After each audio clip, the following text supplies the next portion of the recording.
안녕하세요. 감사의 씨앗입니다. 제가 얼마 전에 영어 낭독 훈련에 답이 있다 라는 책을 읽었는데요. 이 책에서 아이의 말하기 유창성에 대해서 측정하는 방법이 있대요. 그래서 이 방법을 함께 나누면 좋을 것 같아서 두 가지 방법을 얘기해 드리려고 오늘 준비를 해봤어요. 우선 영어 말하기 유창성이라는 건 아이가 영어를 자연스럽게 얘기하는 건데요. 아이가 영어를 자연스럽게 얘기하는 정도는 아이가 얼마나 정확한 발음으로 적당한 빠르기로 의미 단위로 묶어서 이해하면서 얘기하느냐, 이렇게 네 가지 정확성, 빠르기, 의미 단위, 그리고 표현 능력, 이 네 가지를 얼마나 말을 할 때 적절하게 잘 쓰는지, 그것이 유창성이라고 볼 수 있는데요. 이 유창성을 나타낼 수 있는 방법 두 가지는 비공식적인 것과 그리고 공식적인 것 두 가지로 나뉘어요.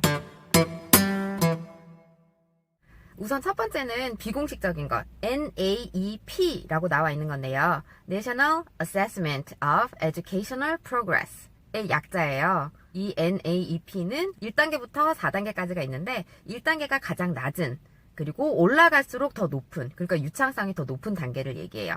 우선 1단계는 아이가 주어진 문장을 한 단어씩 읽는 거예요. 가끔 두세 단어를 읽기도 하는데 이렇게 두세 단어를 읽는 경우에도 의미 덩어리로 나누어서 이해하면서 읽는다고 볼 수는 없어요. 예를 들어서 I have some cookies and juice for you 라는 문장이 나와 있으면 그 문장을 I have some cookies and juice for you 이렇게 읽기는 가능한데 그 단어들이 어떤 의미를 나타내는지는 모르는 경우예요. 그리고 2단계는 아까 말씀드렸던 문장에서 I have some cookies and juice for you 이렇게 두 단어 혹은 세, 네 단어로 간혹 읽는 경우도 있는데 함께 읽을 수 있는 단어의 숫자가 많아진 것이지 그 문장들을 묶어서 의미 있는 단어로 이해하기는 어려운 수준이에요. 그리고 세 번째 단계는 세 단어나 네 단어로 묶어서 읽을 수 있어요. 이렇게 3단계부터는 의미 단위로 묶어서 읽을 수 있기 때문에 작가의 의도를 이해할 수 있어요. 리듬이나 억양을 통해서 감정을 실어서 이야기할 수 있고요. 그리고 유창성이 가장 높은 4단계는 문장이 길어도 그 문장을 한 호흡으로 읽을 수 있어요. 한 호흡으로 읽을 수 있다는 게 처음부터 끝까지 쉬지 않고 읽는다는 게 아니라 한 문장을 통째로 이해하면서 자연스럽게 낭독할 수 있는 정도라는 얘기죠. 이 단계에 있는 아이들은 I have some cookies and juice for you 손짓을 해가면서도 얘기할 수 있고 이게 무슨 의미인지를 알기 때문에 훨씬 자연스럽게 나올 수 있겠죠. 집에서 책을 읽을 때 어떻게 책을 읽는지를 잘 살펴보면 아이가 몇 단계에 있는지를 쉽게 알 수 있으실 거예요. 그리고 유창성 측정법 두 번째가 있는데요. 이 두 번째는 Timed Repeated Reading 이에요. 이 측정법은 이름에 있는 대로 시간을 정해놓고 읽어보는 거예요. 그래서 1-minute oral reading test 라고도 얘기를 하는데요. 1분 동안 얘기를 하는 거예요. 1분을 한 번만 하는 게 아니라 1분, 1분, 1분 이렇게 세 번에 나눠서 평균값을 내는 거예요. 이때 따라야 할 순서가 있는데요. 첫 번째는 수준에 맞는 텍스트를 준비하는 거예요. 수준에 맞는 텍스트는 100단어에서 200단어 정도가 가장 적절하고요. 한국인이 가장 틀리기 쉬운 v, f, 발음이 있는 것들, 그리고 단수형, 복수형, s가 붙을 때, 붙지 않을 때, 그리고 과거형, ed가 붙었을 때 그런 세세한 것을 포함하는 지문이 좋아요.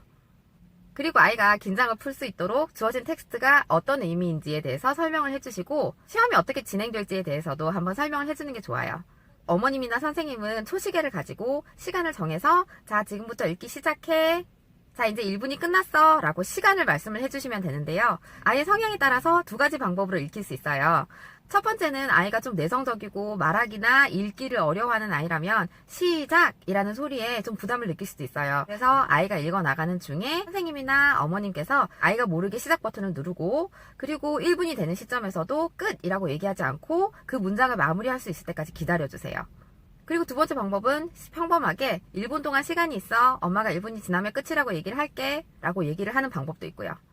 그리고 아이가 읽어가는 중에 틀리는 경우가 있죠. 아이가 틀리는 경우는 슬래시 표시를 해주세요. 발음이나 억양, 강세, 끊어읽기, 건너뛰기 이런 것들을 디테일하게 잘 관찰해 주셔야 해요.